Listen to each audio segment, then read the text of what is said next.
Good morning and welcome.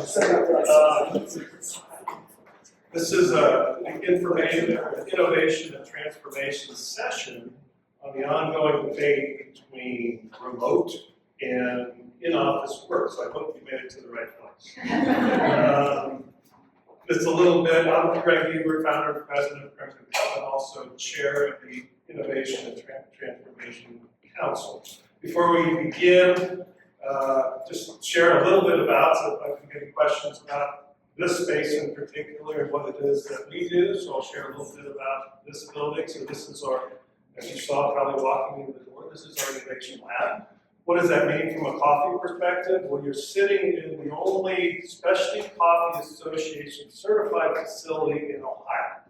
What does that mean? Right? So that means that we have the training facilities set up. We have the people who can train it, so we can train at the highest level of coffee in the world here. And so that's what it means from an industry perspective. So we have this building here, which is where we do innovation on coffee. And you can see, if you didn't see, there's kind of two big awards out there. Those are the Golden Bean Awards. Those are highly sought after. So if you want a selfie with those, or winning the national championship or whatever, right? So please go ahead and feel free to selfie with those out there. So this is, we house marketing, business development, and training here. And then down the street, we have our operations, our roasting, shipping, and receiving facilities. So we have 2 Allen Creek addresses. And then we also have a building in Canal, Winchester, where we store a lot of stuff. So we do innovate on products, whether that's coffee, tea, sauces, syrups, powders for frozen drinks, and we're going to continue to do more and more of that. So this morning, we're excited to explore how companies are using innovative strategies to help both remote and in-office personnel thrive. COVID kind of changed, as you all know, COVID changed things. It changed things for us quite a bit because it was the first time I heard the word Zoom other than Gen Xers in here? Yeah. Zoom was my favorite show back in the 70s, right? So I'm like, why are people mentioning Zoom? I didn't realize at that point it was virtual communication.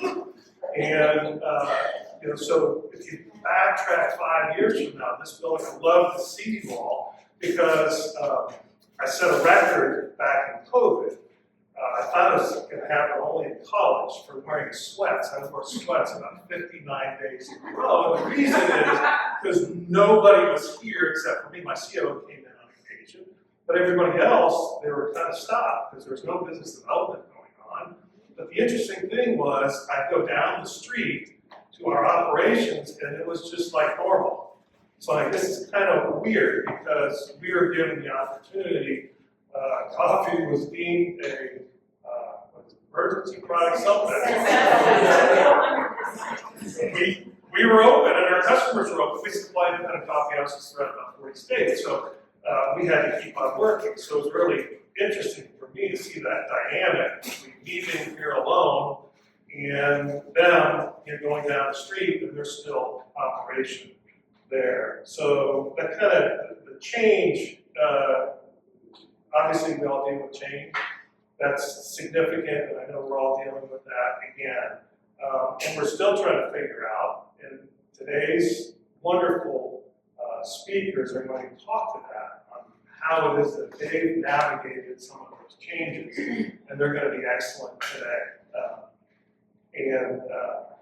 One other thing, I want to share that the Chamber is awesome to have these events, and the people here are fantastic. I want to thank my people here for putting this on because they actually made my favorite coffee. This is Guatemalan Finca El Cadejo. I know it's a farmer. I think El Cadejo he named it after a dog that walks you home if you've had too much to drink. Cadejo. Not because of that's my favorite. This is coffee, by the way. I drink out of this.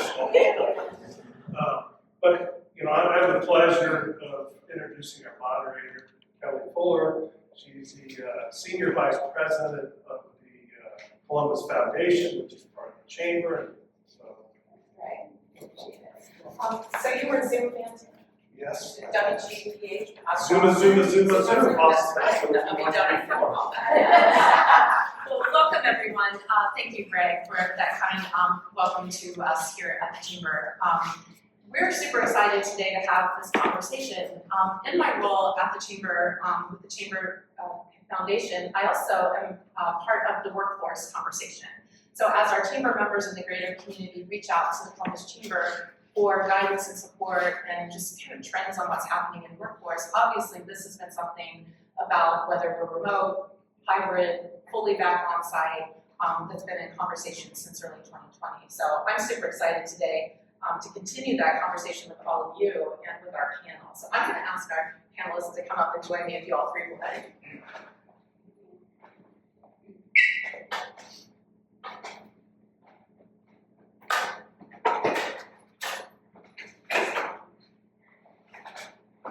So joining us today, I'm going to start on the end with Rachel Friedman. Rachel is the founder and CEO of Tenfold. She's also a serial entrepreneur and innovator. She's an award-winning consulting, hers is an award-winning consulting and creative agency that builds brands through the lens of company culture. TenSpace, a unique retail concept that brings online brands to life through immersive 3-month activations. Her work drives transformational growth and redefines how consumers engage with brands. Welcome, Rachel. Jenny Kovac is the Chief People Officer with IGS Energy, and Jenny, where she has led the talent strategy and culture for over 15 years. She oversees a workforce of more than 1,500 employees and has played a key role in the company's growth and success. With 25 years of HR experience, Jenny is passionate about fostering an inclusive workplace where employees feel fully supported both professionally and personally. Welcome, Jenny. And Helen Spicer is owner and principal with Third Street Digital. She is a seasoned digital marketing leader with over 15 years experience, including roles at the Chicago Tribune and WBNS before founding Third Street Digital in 2021. Based here in Columbus, she's deeply involved in community work through Star House, the German Village Society, and Pelotonia. Outside of work, Helen enjoys travel, art, and lake weekends with her husband and the rescue dog, Junior. Welcome, Helen. So really quick. You guys hear me? Yeah. I'm not normally a microphone person because I'm very loud.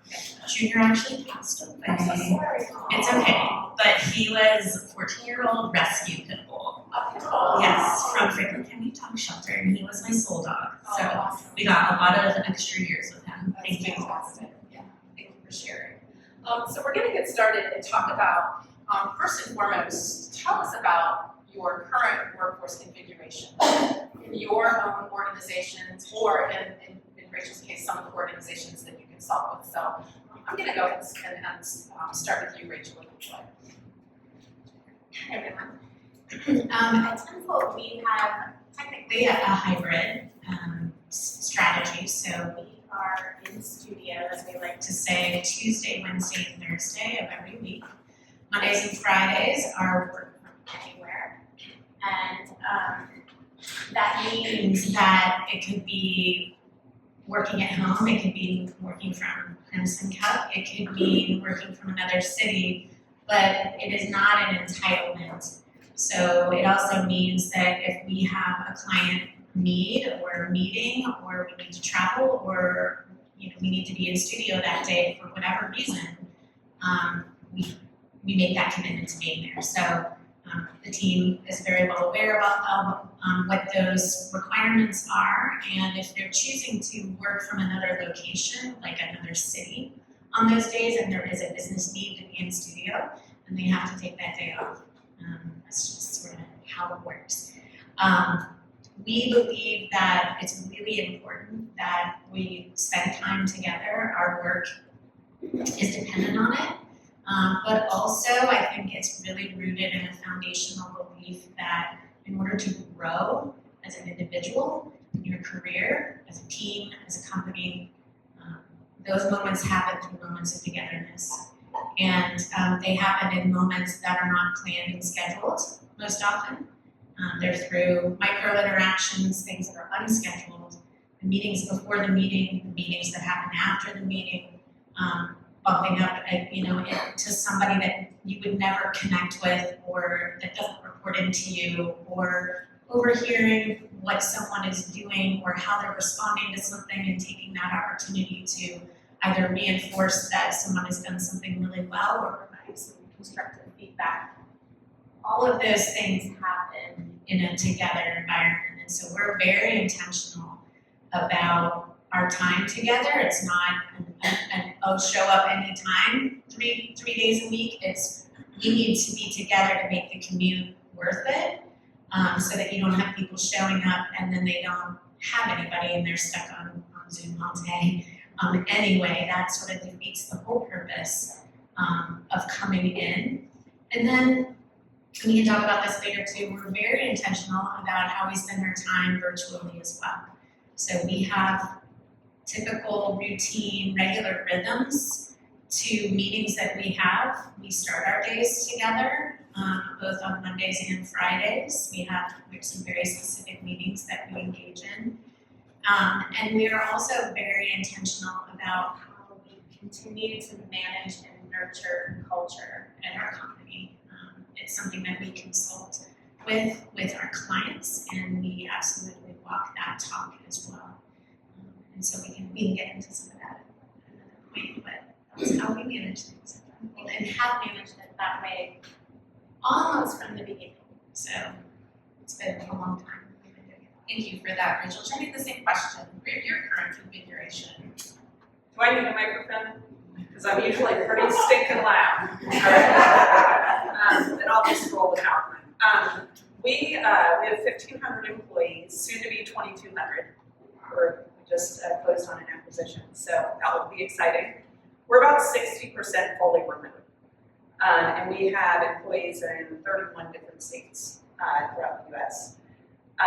We're about 20%, 25% hybrid, and about 20% of our population are residential sales folks, so they work out in their communities. Prior to the pandemic, we were, all of our corporate positions were in our Dublin office. We were actually at a point the week before the pandemic, we went next door and looked at buying another building. We couldn't start people until someone else quit. Like, we literally had not a desk left. And so I can remember sitting in front of the executive team 6 or 7 years ago and saying, hey, I think we might want to consider allowing our call center folks to work from home. That's kind of what people are doing nowadays. And they were like, no way, not our culture. So that was put on the shelf until COVID. And then once COVID happened, we took a safety first approach to everything we did. So immediately everyone went home. Our IT team, I have to call them out, we got new halls. They hit every Best Buy between here and South Carolina. They got every monitor they could find, and we got 1,500 people home. Well, at that time, we had about 1,000 employees. We got them all home within a couple days. And what we found was our culture, I can't say it didn't change. Anytime the culture is going to change. I started with the company when we had 120 people and we all shared the same bathroom. Okay, the culture has changed. But foundationally, we have always had the same company values, and we live by those. And so if the company values are our foundation to our culture, that's going to continue to be IGS. And so what I found with relationships prior to the pandemic is you knew everyone. Walked around the building, hi. And it was nice because you had those connection points. But what we have now is we have much deeper relationships with the people you work closest with. And that's okay. That's okay. We've had to put in place some things to make sure we aren't missing folks in their development, like really thoughtful talent conversations. And we also have we do have a philosophy that spending time together is important. So teams do come in on some regular cadence, if that's quarterly, or HR comes in twice a year to get together, and we have a lot of fun when the teams get together. And we have made our office now in Dublin a destination place versus a day in and day out workplace. And so when you come in, we have really thoughtful, great meeting rooms that can be in person and virtual.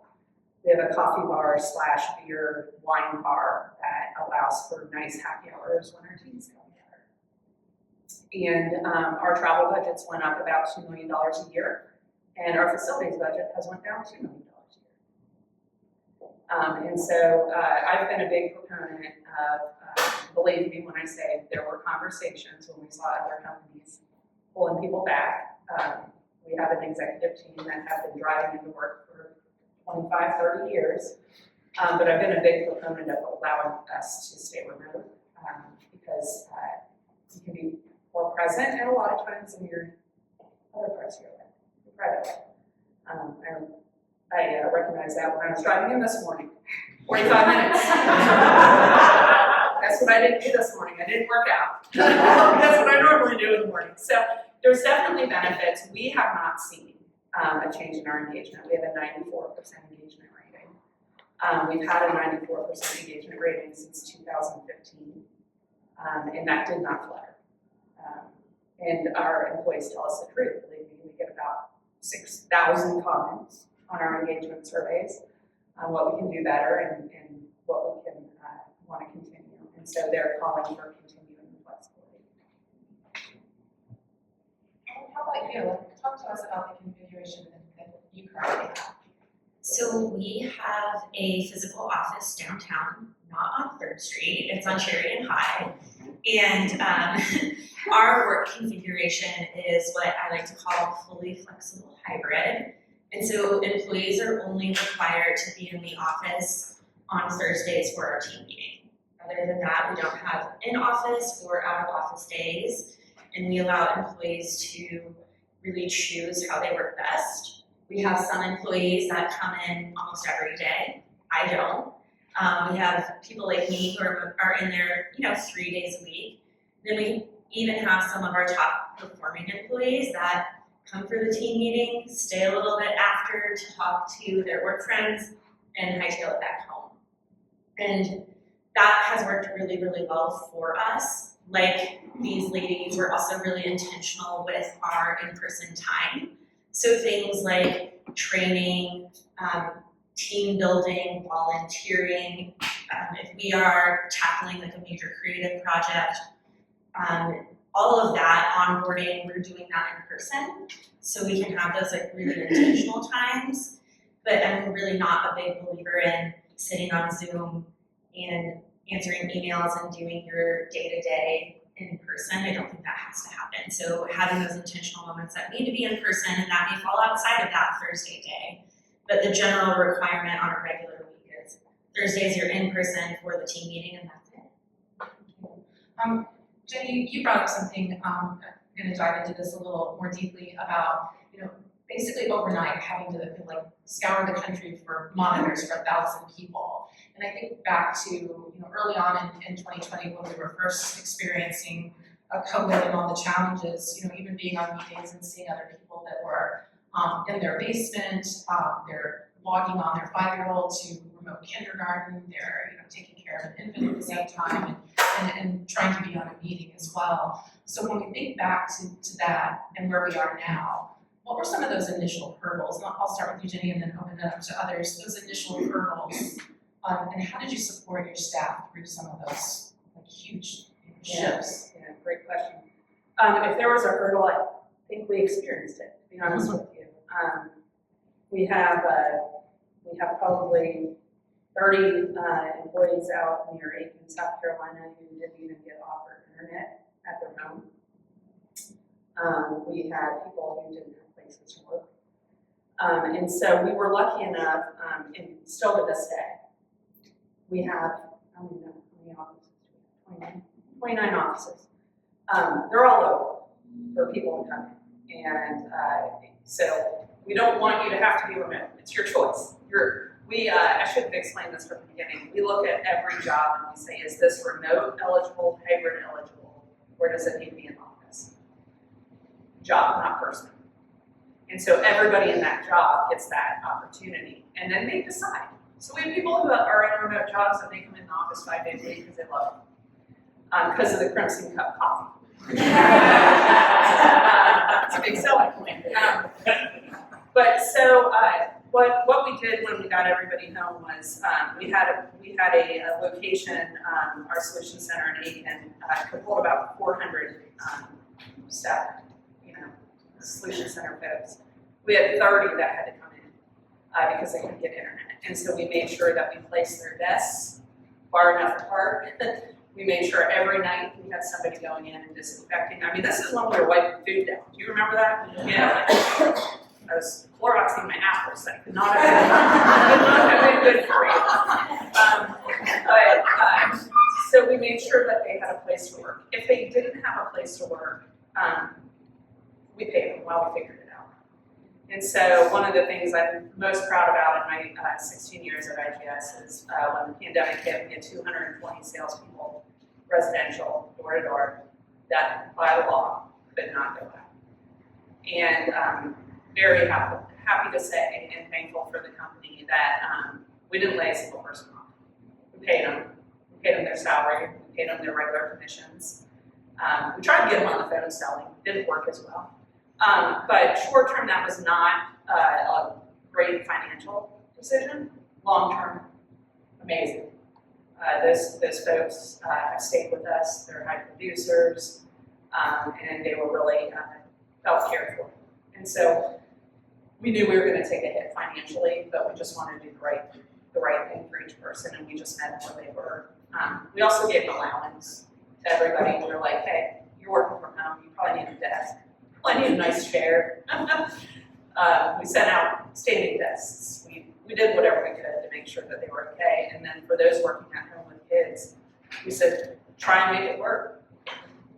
If you get in a situation you can't answer phones for a couple hours, we get it. You can't take care. It's not open right now. And so that's what we did. And we just tried to meet them all where they were. How about you? What were like some of those hurdles early on that you were faced with, and how did you manage that? Well, I started Third Street after the pandemic, but I lifted out my core team from a larger corporation. So we were working together for almost a decade. And like most of you, we were 8:30 to 5:30 in the office, unless you were client facing and meeting those clients in person. So I don't feel like the hurdles were that great for us. We are a digital marketing and strategy firm, so change is something that we are used to adapting to really, really quickly. It's also a digital-based job, so there's a lot that is done straight on the computer. I think what our biggest hurdles were how do we collaborate in a way that makes sense and is effective, and how do we create those touch points that we were having in person all of the time in an environment where we're not going to have that opportunity. And so some of the ways we did that are leveraging technology, making sure we have like really good project management systems that everyone was inside, doing things like a daily virtual stand-up, which we still do today, 9 a.m. We all get on a call and we talk about our projects, our outstanding tasks and tickets. It's a 20-minute meeting. You come as dressed for your day, so plenty of people are in their sweats, and others maybe dressed like this. And we do that every single day. So being thoughtful about putting those touch points together that can make sure that our communication is solid and replaces that like, hey, can you help with this? Or like, what's the status on this in passing was something that we had to be really intentional about. Rachel, you were, I think, the first person I reached out to back in 2020 when the chamber membership was saying, how do we get through this? How do we move to either hybrid or totally remote? And you were so generous with sharing, some of the things that you had observed and helping. Can you recall or on any of those? I know that we talked a lot about the importance of being intentional around maintaining culture in our organizations. Yeah, it's hard to remember. It's funny, I think we were focused on really different things, like creating a clean work environment. I don't know if this is working, it keeps going on. And so, in those early days, there were companies that were putting up acrylic. I don't know if you remember those. They were putting up acrylic in the workplace. So the initial thoughts were different than where we ended up being. But I think that, just the key sort of theme that I have seen and continue to see with clients that I would recommend to them is just,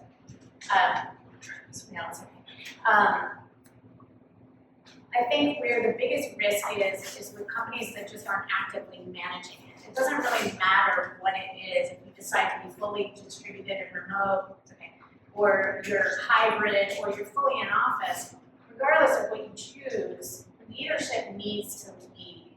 And my biggest complaint with so many of the leaders of large corporations and smaller businesses is that they just haven't been putting a stake in the ground and saying, this is what we believe is best for our business, this is the reason why, and these are the expectations that we have of our teams. And being really clear about that, and then giving management the tools, because often this is going to succeed or fail at the mid-management level of an organization. And if that management layer is not equipped, and if the company is not holding people accountable, then it's a lose-lose for everybody. And so they don't gain the benefits of the remote or the hybrid or the flexibility, and maybe worse, they don't get the benefits of when they're coming in. And so that, I think, has been what's been really puzzling to me. And like I saw, I'm sure you've all seen the viral audio from Jamie Dimon, and people have a lot of feelings about what he had to say. But the one thing that I feel that was positive about what he said is he's taking a stand. If you agree with it or not, that's one thing. But at least we have a leader who is leading and taking a stand and saying, this is what's important for our business, and this is how we're going to handle that. And we'd love for you to be a part of it, but if you don't want that, that's fine too.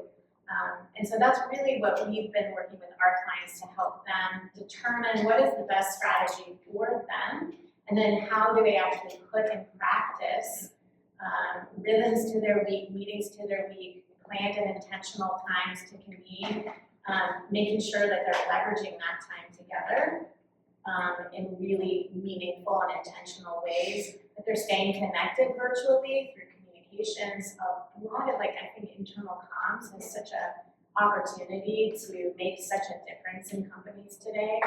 And, it's really just being intentional and communicating. I want to stay with that a little bit, Rachel, about putting the stake in the ground, regardless of where you fall on this issue, so that people know what they're facing. How does, in your different respective organizations, and I'll stay with you, Rachel, for the moment, how does putting a stake in the ground or not impact recruitment and retention of employees? I mean, for us personally, it hasn't impacted. I think that my experience is that, at least with my own team, is that they just want to know what's expected of them. I think where they struggle the most is in the gray. My team, they just want to do the right things, and they want to be successful, and they want to contribute, and they want to meet expectations. And so having clarity around what the expectations are is just what's really important. And then with the recruiting process, also being able to be very clear and articulate about what the expectations are. And then people can obviously self-select out if they don't feel like, for a tenfold, if they don't feel like our schedule fits their needs. But we also, and have always, prior to COVID, have had a very flexible and very empathetic company culture and understanding. So we don't require people to take PTO if they're going to go to their kids' Penn State party. We don't require people to take PTO if they have to meet the HVAC guy at their house. Our hours are 9 to 5. We start intentionally at 9 to give parents the opportunity to get their kids off to school. So I think we've always tried to be very thoughtful and cognizant about the work-life balance. And we also, I think most importantly, regardless of the work schedule that we prescribe, we manage our workload. So we're making sure that we are adding headcount when the work requires it, and we're not burning our people out. And I think that's what they most appreciate about us, is that we talk about the importance of that, and we actually walk the talk. But I will also say that everyone that works at Tenfold wants to grow and they want to achieve, and they know what's required of that, and they want to be a part of that. They want to do all the things that allow them to grow in their career. Thank you for that. Jenny, if I may ask, like, what does recruitment retention look like with your current configuration? How is it impacted? I actually want to publicly thank Jamie Diamond because we got 400% increase in resumes today.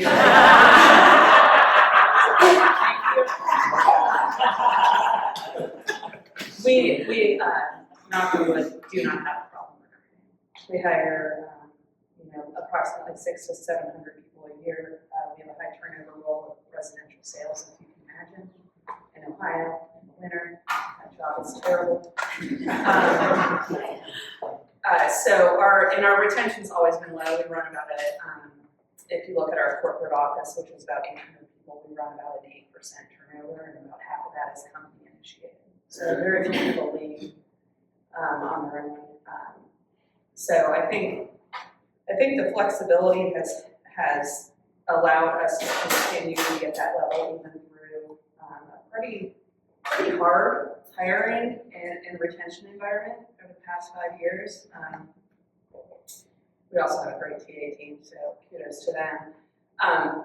But I will say, if you don't mind, a little off subject here, because I want to talk a little bit about what you had said. I agree with the company taking a line and saying this is what we're going to be. The only thing that I struggle a little bit with on some of these organizations that are making big sweeping changes is I haven't actually heard the business and productivity reason for it. And so what I like to do is at least when I'm talking to other companies and sharing our philosophy, we have to check our own. We have to check what we want to do. If I want to go to the office 5 days a week, I can do that. But I don't think me wanting to do that should impact 1,500 other people. And so what we do is and we have very openly said, we're being just as productive, actually more productive than we were in the office. We like to chit chat. So, and secondly, we're still having great engagement and retention. If that doesn't change, we don't see this change. We will make a business decision if that changes. And so I love the idea of like you gotta pick your lane and you have to speak to it. I really feel strongly that some of these CEOs and executives, sometimes I would rather see the reason why. Like I sat at Sunny Street up on Polaris a couple days ago and I saw people walking into Chase parking across Polaris, and I talked to a couple and they're like, I didn't mind coming in 3 days a week. I could park.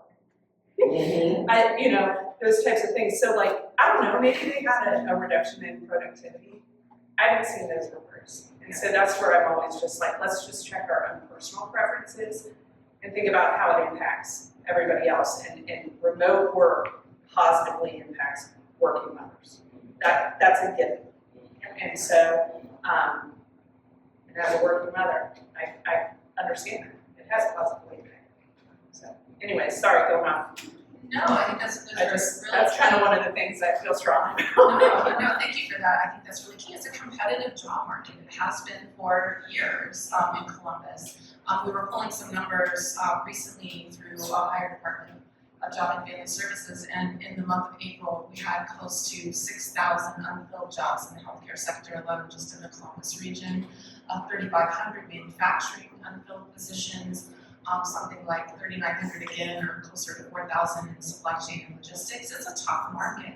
So having that line, having that stake in the ground says who we are, and also, to your point, Jenny, asking the question: are we doing this because everyone else is doing it, or is this just better for our business to stay doing what we're doing? Yeah. And I think it really depends on the business. So if you have a business that's really focused on productivity. Like our business is not, that's not our primary driver is productivity, it's creativity and innovation.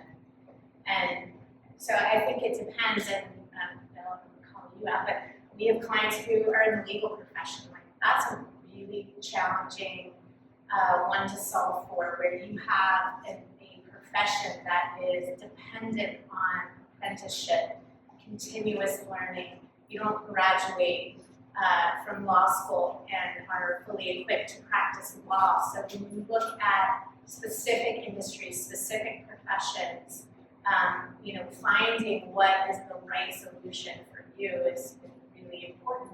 And candidly, I feel like, we are 5 years in, but I always say, like, we're involved in an experiment that we don't have a control sample. We're not going to be able to go back and say, well, what would we look like if we did things differently?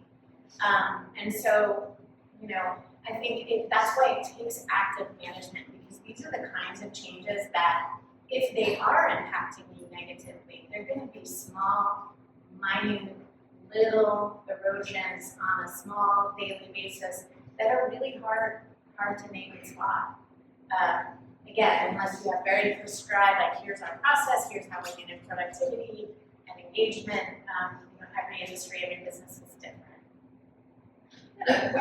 We don't have that. I mean, I will call it, we don't have prescribed productivity. What we could say though from an organization is our strategy, our strategic objectives every year we're getting completed. And that's how we were gauging it. But I agree with you, like, anybody newly hired out of college at IGS, they spend their first year or two in the office. That's important, right? You gotta figure out that, what does it look like every day when you come in? So I agree. I think every company is going to be different, and figuring that out is, because it took us a couple of years to figure out, hey, these folks need to be in a little bit, and we need to have some people in there to help them. So, good call. Helen, I'm going to shift a little bit from the internal to the external around the customer experience. So with the configuration that you currently have or that you're seeing in others, how does your current configuration impact the customer experience, either positively or are there challenges there? I think for us, for the roles, we have managers of integrated marketing strategy, and they're essentially consultants that are client facing. So they do spend a lot of time meeting in person with their clients. However, they're able to work with the client's schedule and their own to decide when those meetings are going to be. I have an all-female team.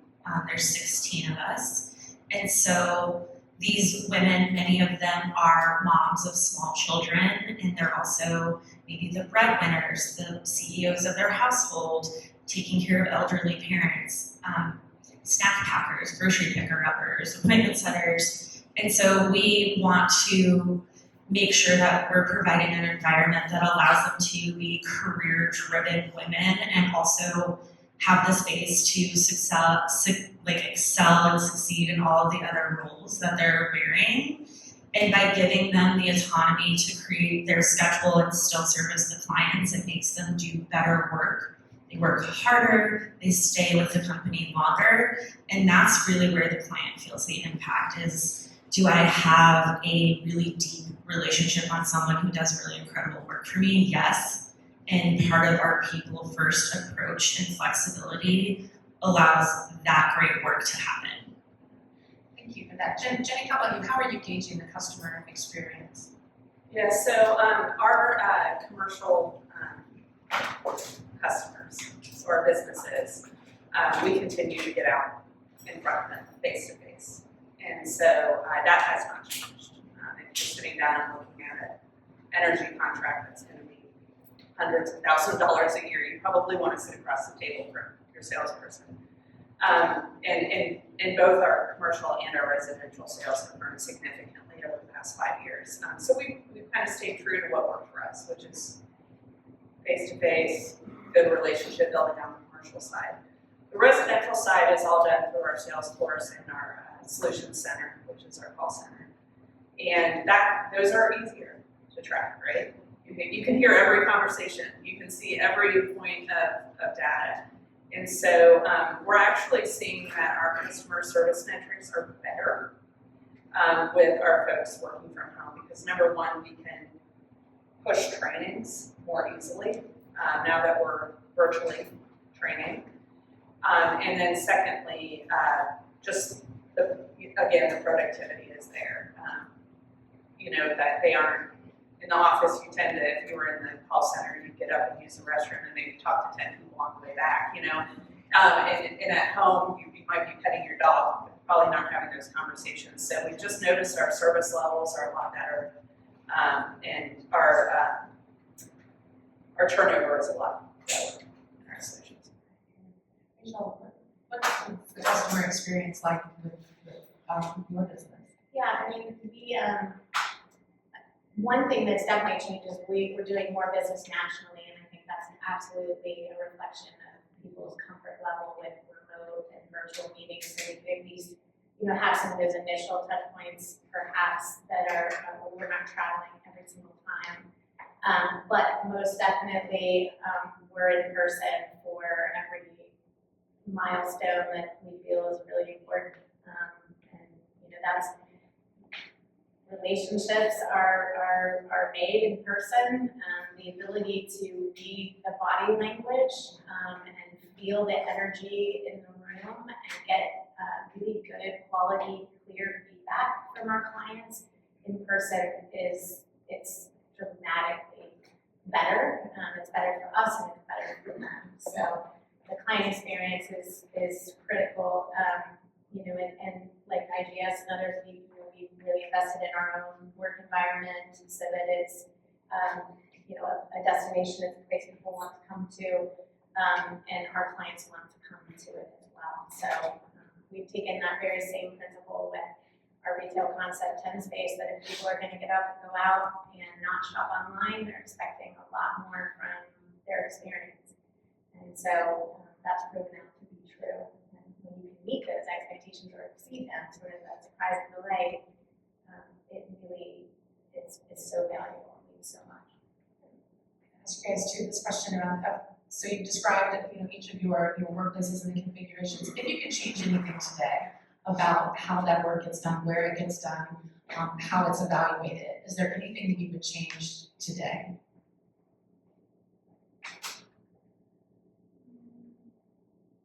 I think it's working for us. I think, I don't know about you, I'm completely drained by the screen and the constant, so even when people are working remote, like the constant, just like, we're very meeting heavy organization, and so it's just, those are training days. That's a really good point. Sometimes going back again to early 2020 when we were fully remote at the chamber, and most of our work is meeting with our members, to find out how we can serve the members, what our members need. And I was something like 8 to 9 meetings a day virtually, and I didn't have time really in between to process or to think what I needed to do. So that is very draining, and to recognize that. Remote work for heads down and independent work and thinking is amazing. But for any sort of collaborative conversation or meeting conversation, Jenny, what do you think is if you could change one thing today, is there anything that you would? It's a hard one. I didn't solve this question ahead of time. I can totally think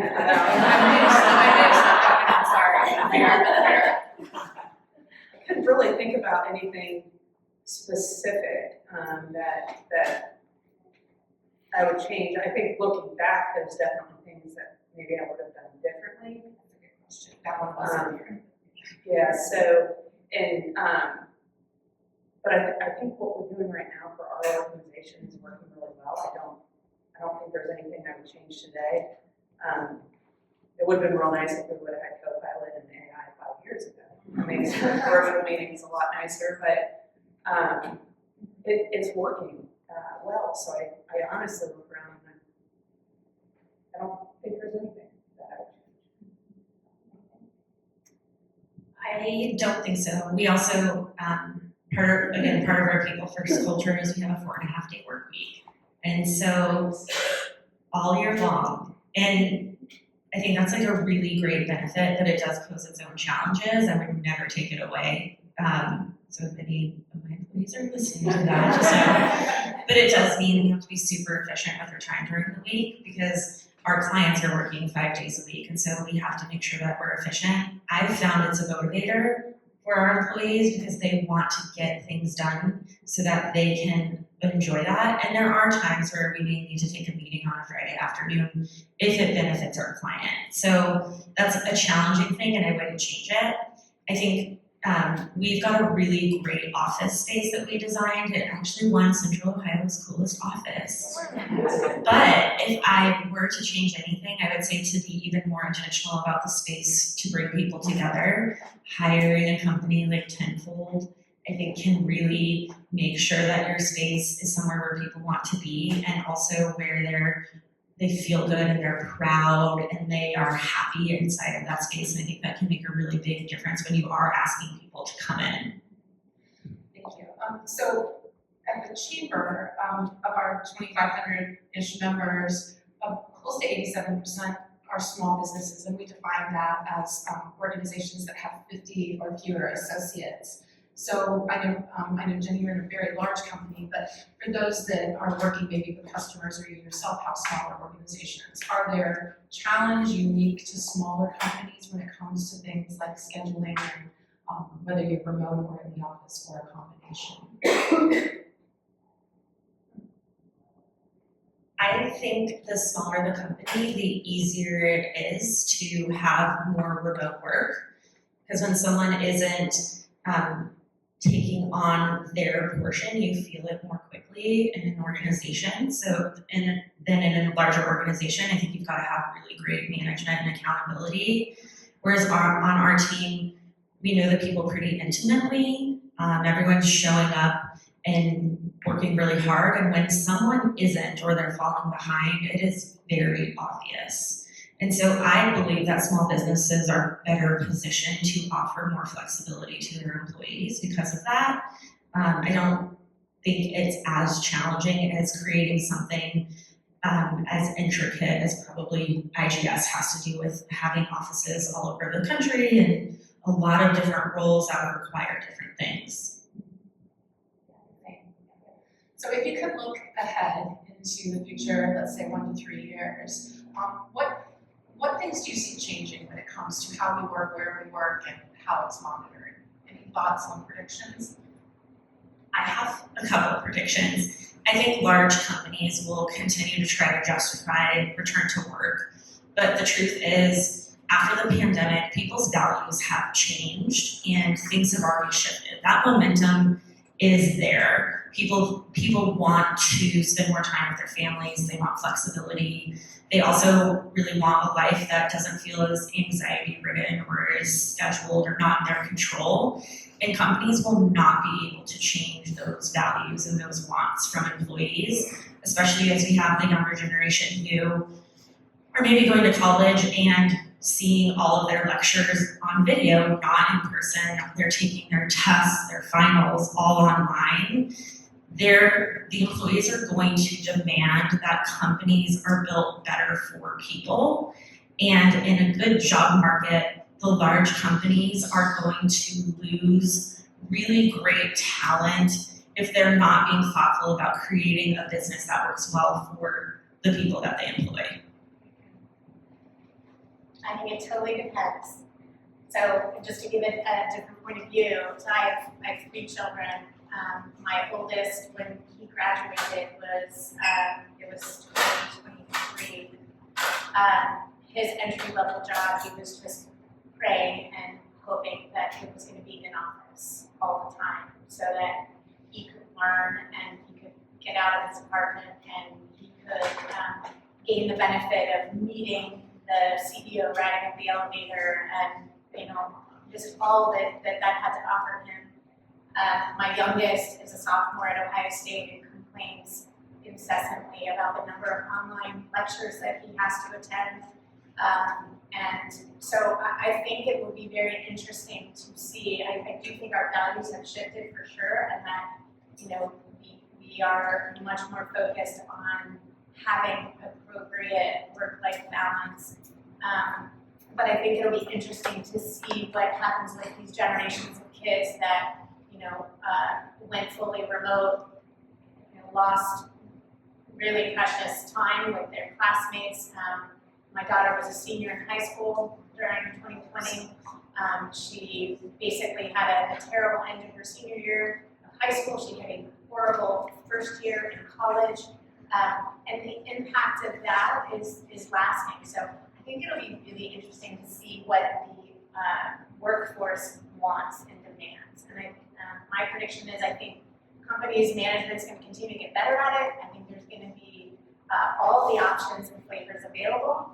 And I think that there's just going to be more structure and we're going to be better at it. And I think there's going to continue to be tools that are developed that help us. Question? Yeah, I'm gonna be Goldilocks. I'm right in between. I actually don't think that, I don't think one way or the other. I think that businesses need to be able to provide whatever the person wants and needs. By the individual, they need to be able to be flexible enough. If you want great talent, you're gonna have to meet the talent where they're at.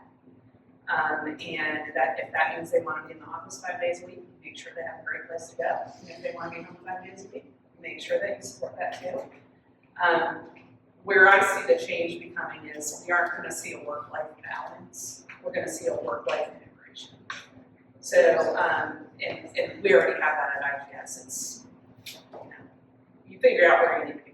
If you need to be at your kid's school, you're at your kid's school. If you need to be at work, you're at work. And I like that direction it's going because we all don't take a hat off and put another hat on every day, right? We're just juggling. And so I just think that companies are gonna have to figure out how to meet people where they need to be. Can I stay with that for just a minute? I think that's a really interesting concept of that life integration. How do you, in a large company or really any size company, communicate that to leaders who may be of a mindset like, oh no, I've always done this for 25, 30 years, that we're here every day and we're, heads down 9 to 5. How do you communicate that so that they can be supportive of their team around company culture, work-life integration? Yeah, so our priority over the past 4 years has been leader development, and we have leadership commitments, and our leaders lead based off of those leadership commitments. No ego, humility, care, dedication, and so we hold them accountable to being people leaders, not work leaders. And sometimes we have people that come in, and I've heard them tell me this, you guys are just a little too crunchy for me. I can't drink the Kool-Aid. There's a lot of care and empathy and support, and that's a lie. It's totally fine. We aren't going to be the company for everybody, but we do have to ensure that our leaders are taking the people first approach, and we hold them accountable for that. Rachel and Helen, have you experienced anything like that too internally or with the clients that you serve, seeing them? How do they communicate from the top level to more that frontline management that, this is what we're doing, this is how we're doing it, regardless of what you think or feel about how we're doing work or where we're doing work? I think some of the best leaders that I've known and met, they lead by example, and I think that that's where it works best. When you have leaders who are servant leaders for the most part, and they don't have different expectations necessarily for everyone else. And if the culture is about empathy, and that they're leading with empathy and they're modeling that every day. So I think where there's consistency there is where it's most successful. When it's not successful is when you have different behaviors at different levels. Well, I lead my company, so luckily I don't have to convince anyone but myself. But I will say that I'm an elder millennial, so I'm turning 40 this year. So much of my career has been in person, 8:30 to 5:30 in the office, and I genuinely miss that. I have a lot of young women on my team, and so they're like, how could you want that again? So I do have to check my own preferences on what I wish and the connection I'm missing isn't really what's going to benefit my employees, and happy employees do really great work. At the same time, we are intentional when we have our leaders meeting with junior people on the team. We do our one-on-ones in person so that we can have that body language and that connection, and that coaching can be more impactful.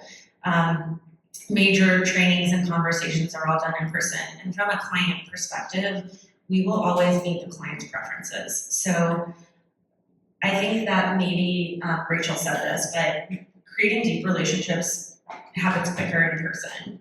And many of our clients want to meet in person, and we want that to happen too. So we will meet their preferences. You dress for your day. If we're meeting with one of our banking clients, I may not wear this exact outfit. And then if I'm meeting with an HVAC client, it may be jeans and a blazer. So we really do try to meet our clients' preferences where they are at. And I think that's been really helpful to remember that our clients and our people are the two things that keep us going. And so their preferences are what's most important. It's not necessarily the leadership's preference. I've had all the fun of asking the questions up until this point, so I'm going to open it up to all of you for whatever questions, comments, or observations you might have. Natalie, do you mind helping? Thank you.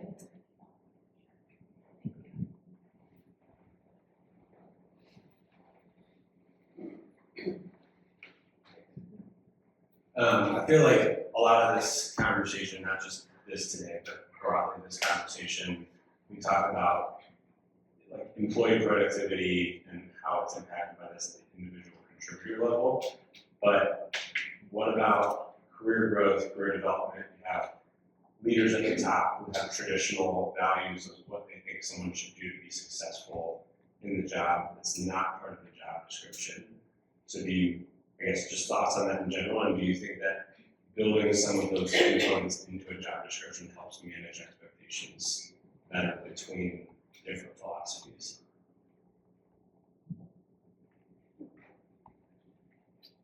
Trying to completely understand the question. So you're asking, can you just reframe the question?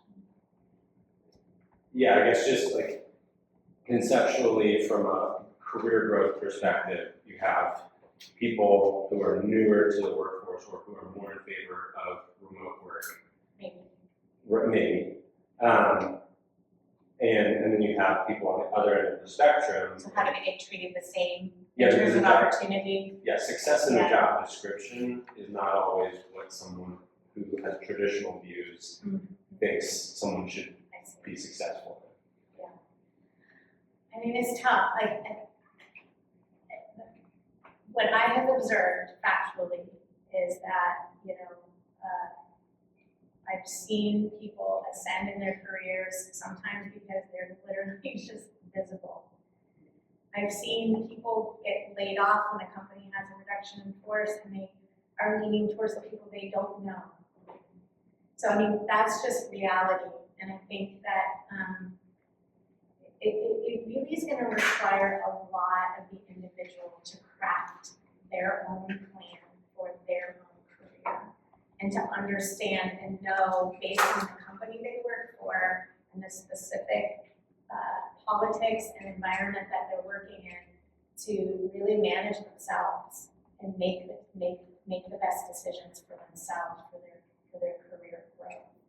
I wish it could be different, but that's just what I've observed in working with clients. And I've asked them specifically. So you had to reduce, you had to eliminate 20 people from your organization.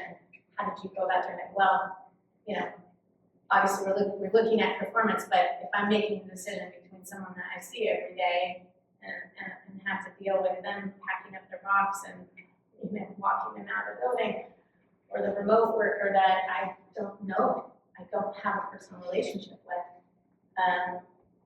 unfortunately, they're making some of those calls. I think too, Jen and I, who was in the audience, were talking about this briefly. One of the things that used to happen organically was really great mentorship. So young people would find people that were seasoned and organically create this mentorship. And that really doesn't happen at an organization that's primarily hybrid or is in the office and really intentional about what they're doing 1 to 2 days a week in the office. And that's a huge miss. And so that is really important. One, if you're at a good company, they're gonna know that, and hopefully they're gonna have some sort of career development that is in place to nurture their employees, and I'm sure that you can talk a little bit more about that. But two, employees are gonna have to be more intentional about raising their hand and seeking that out, and seeking out opportunities that are gonna give them exposure to new things. And I think that's gonna be really important, especially for young people who are missing that, to say like, hey, I would love for you to be my mentor, I want to learn this from you. It can be scary and challenging, but that won't happen organically if you're in a primarily hybrid or even just in 2 days a week. That's just real on a, just thinking about it from a larger organization perspective.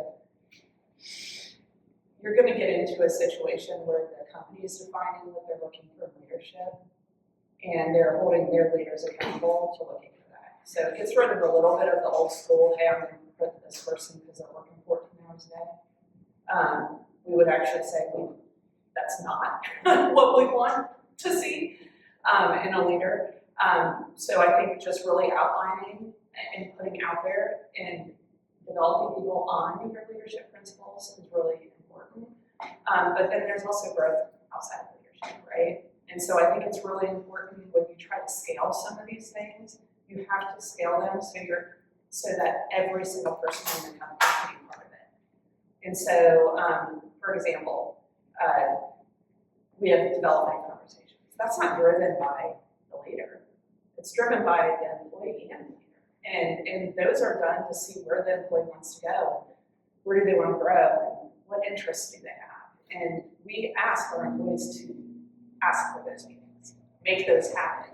And then we help develop our leaders to make sure that they know how to go into them and have those conversations. So I think that I think that one of the biggest things we learned is that every single thing we do, we have to figure out how to do it remote, hybrid, in office, and folks out in the communities every day at the course. But companies are figuring it out. Cut somebody off. I don't need a microphone, thank you. So I really like that you said work-life integration and also that technological integration. And we, through this flexibility, I feel like we've created the dynamics of what should be a healthier, happier life, right? With flexibility, more empathy. But at least all the data that we all see, it's like mental health is never worse, right? Especially with the younger generation. So we see it with our folks sometimes we have to help, but outside of we define, these are working hours, this one way, do it whenever. Do you advocate or have any policies for how to make sure we're not bothering people outside those hours? Because right, you go to your kid's soccer game at 6 p.m. you get a crucial email that can just wreck, right? So is there, I'm curious, internally at your companies or any of your clients, if there's any general guardrails or advocating for PTO outside work hours? I think that's a really good point, is COVID allowed, and technology allows you to be contacted whenever and wherever, and that is horrible for mental health, right? Everyone knows that we're probably going to hold of you in some sort of way, and many of us during COVID were working because we were locked down a lot more hours in our home. I know for Third Street, we came out of the pandemic and these women had their kids at home and were doing school, and everyone was burnt out. And so we are really intentional with our culture about setting boundaries, meaning like I am not contacting you and no one is contacting anyone after 5:30. I don't expect to hear from you. If I do send you an email, I do not expect to hear from you until the next day. And we have a time tracking tool because we are an agency and it's part of our project management system. And if we hear from someone and feeling overloaded and my mental health is suffering, and we see that they're working outside of their working hours, that is unacceptable to us. And we have that conversation and we say, is this a workload issue or are you not creating a boundary and now that's impacting your mental health? And we really try to hold them accountable to holding that boundary. and we just deem it like, this is unacceptable, like, we have a 4.5-day work week, no one is getting emailed by me or asked to do something on Friday afternoons. And so you've got to toe a really big line. And it's easy for employees to like creep back into that. But if you're saying like, in our culture, this is unacceptable and you've chosen to be here and this is how we run and how we do business, it gives them the freedom to feel okay making that choice for themselves. I think it really goes to what you're speaking of, which is the company culture. What are the established norms of behavior that go on? I mean, I would say ours are very similar in that, sometimes my team knows I work at weird hours, but they know I have zero expectation that they are behind. Sometimes I just may want to bust through some things in the evening. But I think, again, we hold to our hours as much as possible, and if things get out of whack for a team member, then we're addressing that through capacity planning. But yeah, I mean, it depends on the industry, also, and the company and industry where the established norms are. I mean, it's amazing how much business is happening through text these days, which is really challenging for me. But yeah, so I think people have to ask all the right questions when they're interviewing and make sure that they're aligning themselves with the culture that they want to be in. And the leaders do have to walk the walk. And we also have to like redefine what is a work emergency, right? And I think that's really important. Like there really truly are work emergencies for some companies. And then there's things that feel like a work emergency. And if we can be true to what a true emergency is, that's going to give time back to our employees.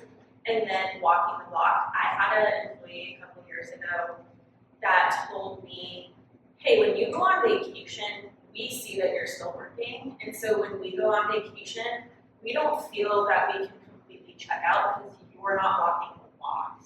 And so I had to make sure that if I was going on vacation, even though I wanted to be working, that was sending an unintentional message to people. And I had to change my behaviors to give them the unspoken permission of what we were trying to cultivate inside the culture that we were building. Ours is pretty easy. Use chat if you need it in work hours, if you need to answer quickly.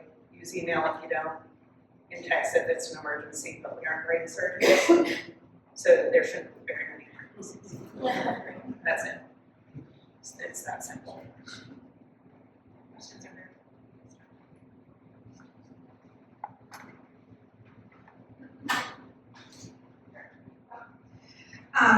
What questions or conversations can you have during the interview process to kind of get an understanding when you're looking at different applicants to kind of really get a good feeling if they're going to work with your type of engagement or your type of strategy to workplace? I think a lot of times they just tell you what you want to hear, and I always try to tell students, like, you're interviewing me as much as I'm interviewing you, but I struggle with the questions and the conversations to have to really get a feeling for the applicants. I think, for us, it goes back to what I was saying earlier around being very clear of what your expectations are, so there's no surprises later on. You're behind, right? Right? And so, and really encouraging the candidate as well to have the same type of clear conversation about what their expectations are, so we can both make a good decision. I'm going to give this so HR answer. Behavioral questions and 3 whys. So you've got to ask them for an example, and you've got to ask why 3 times. Because people can be very generic in examples, and you really have to get the example. It's going to show you what type of person they are. And so you've got to dig. A big part of that is, one thing that we really try to look at are folks who are humble. And so when we ask them, tell me the biggest challenge you've had in life, we want to go deep. What did you learn from it? How'd you feel in that situation? That's where you start to get to know the personality level. Then and then you can see their experience on resume. At this point, you're trying to find a culture hack, right? So maybe it's gonna hack your culture. Are you talking about when a candidate, like what a candidate can do to advocate for themselves or to figure out if the company's the right match for them? Yeah. Okay, culture.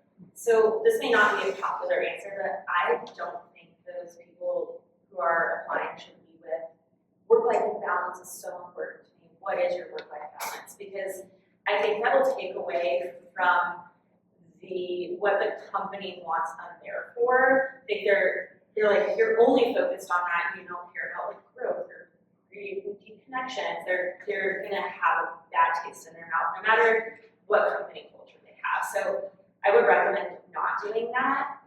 I would say like, what does a work week look like for this role, and ask more like pressing questions about that to get to the answer. And then I would say for candidates, do your due diligence and ask to meet multiple people inside the team that you'll be working on, so that you can have a one-on-one and ask them the questions that may not feel as appropriate in a larger interview. And those people will most likely tell you the truth about what their true lived experience at that company is, and that's where you're gonna get the best information of what that role function will look like.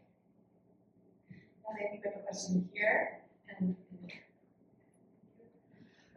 I come from the design and construction industry, and Jenny mentioned you have a destination space, and you mentioned that you have coolest office or go to coolest office. I guess, pre-COVID, it seemed like the built environment wanted to support the employees being in the office and providing amenities in that way or to that end. And now that it's remote or it's hybrid or it's Tuesday, Wednesday, Thursday, I guess what are the ideals shaping what you put in that office environment? Ours is completely open concept. So we're a marketing agency, so that's very common. And again, we're not asking people to do their individual contributor work in person. That's being done at home. So a lot of our spaces feel very loungy. We have like open spaces with swings and multiple living room spaces, large conference rooms with things to mark up, so that we're using those spaces in a way that is bringing us together. And even if you are maybe not the most outgoing, you're in an open environment and you're in this creative space. So it's almost like forcing that connection and fostering that, versus before COVID, we had like cubicles and things like that at our former employer, because we needed quiet space to do campaign work. And now it's very much about like, how can we create connection through the space? Probably I would say one of the best things that we did in our office was everyone who comes in at least once a week has their own desk, and we put them all on the top 2 floors of the building, so that when you're in there, you aren't alone. We have a pretty sizable building. We have 150 on average that come in daily. You can feel very alone. So everybody now works on the same floors, and then we use the other floors for large meeting spaces and for smaller gathering spaces. And we want it to feel more like your favorite coffee house than, the office. And then for those of us who don't come in at least once a week, I'll be honest, as the chief people officer, I'm not in once a week. I'm in when I need to be. Most of my meetings are on Teams anyway. So, but we have desks that you can reserve. And you can reserve them in areas just on your phone, in an app, reserve a desk. So if you're going in, you can sit around the people that you want to sit around in the area you want to sit in. So I think those have probably been, I think moving everyone up to the 3rd and 4th floor was a game changer, because you go in to be around people. And so we wanted to make sure that they were around people. We're seeing the same, like clients who are investing in creating a space that has the amenities, has great technology, has great meeting technology, if they are doing some virtual stuff. Great whiteboarding space, collaborative space, But I think ultimately there's a lot of choice and flexibility in where you want to work and how you want to work in this space. And this is a trend that was something that, you know, we were pushing 30 years ago, honestly. Like companies just weren't embracing until, you know, the pandemic really changed how, you know, these, especially the larger ones and some of the cute farm companies, who are recognizing now that yes, it is good to have access to natural light and basic human needs. So It's almost like the workspaces have become more people spaces, right? Like they feel homier.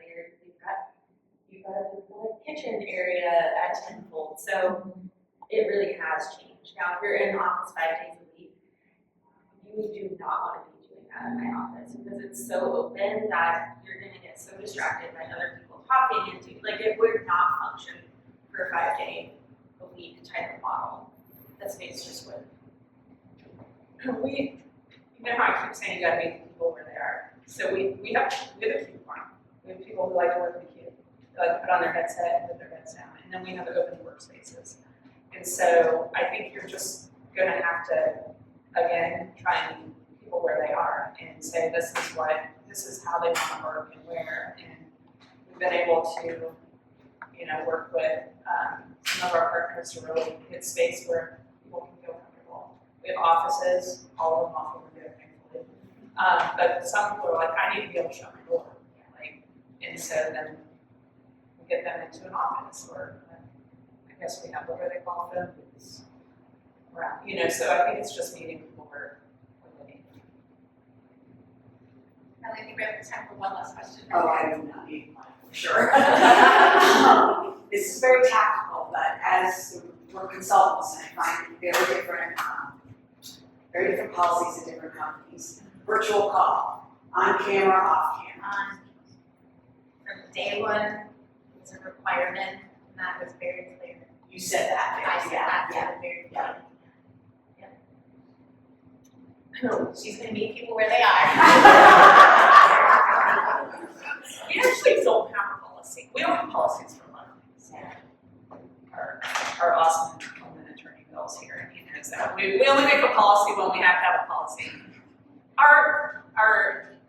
Generally people are going to be on camera unless it's a large meeting, and you know they are not. If someone's presenting, we're usually off camera. People are on the walking paths or taking a walk outside and listening or whatnot. But we never said you have to be on camera. Because when you get on a meeting, Yeah. 10 people are on camera. The 11th one usually figures out to join. Absolutely. But we have had to have some conversations with some folks saying, hey, we're just going to never turn your camera on. It feels a little disengaging. We'd love to know when you can and when you're comfortable having it. We have an on-camera policy, so we afford the staff like a lot of flexibility and something that we need in exchange is like them to be present and fully engaged when we do have meetings that are remote. Our stand-up in the morning, like I said, every morning at 9 a.m. we're all on camera. Everyone looks different, right? But everyone's on camera, especially if we're meeting with a partner or a client, and the client has chosen that meeting to be virtual. You need to be in a work environment dressed as if you were in person, having a virtual, but what is a real meeting with that client. And that's really important, and I do think there were some hurdles getting there because COVID made us all so casual. And I'm like, we can be virtual, but this is a client and they may be in the office, they may have chosen a virtual meeting, but we need to show up in the way we would have showed up if we were seeing them in person. And so that's an expectation for us. And on our stand-up, we have people on their walking paths, they're fully engaged, that's fine. I wouldn't want that to happen in a client meeting. Like it needs to feel like it is an in-person meeting, and that is an expectation for us, and it is a policy. And every now and then someone will be on camera, but they know that I'll be like, chatting them, like, turn your camera on. You know how we do it. You guys have been such just a font of information, so many like good things for us to take away. I took some notes because there was just so many great ideas. Just if I could just share, I think 3 that really resonated with me. I think what you had mentioned, Helen, too, is sometimes checking what our own wants, desires, bias might be when it comes to where and how the work gets done, as opposed, because that's a human nature kind of thing, right? I think that was a really critical takeaway. And Jen, I love what you said too about looking at each job specifically, about what does this role really require before we make that decision unilaterally. And Rachel, when you were sharing too, I think just at the end about sometimes when we think about peer groups, generations, we tend to think, well, every Gen Z, every Gen Alpha now coming up is going to want X, but there are nuances there, and we know that within those groups, some people want fully back in, and others want totally remote, and just kind of again figuring it out person by person and role by role. Thank you all. Would you guys join me in thanking the panel?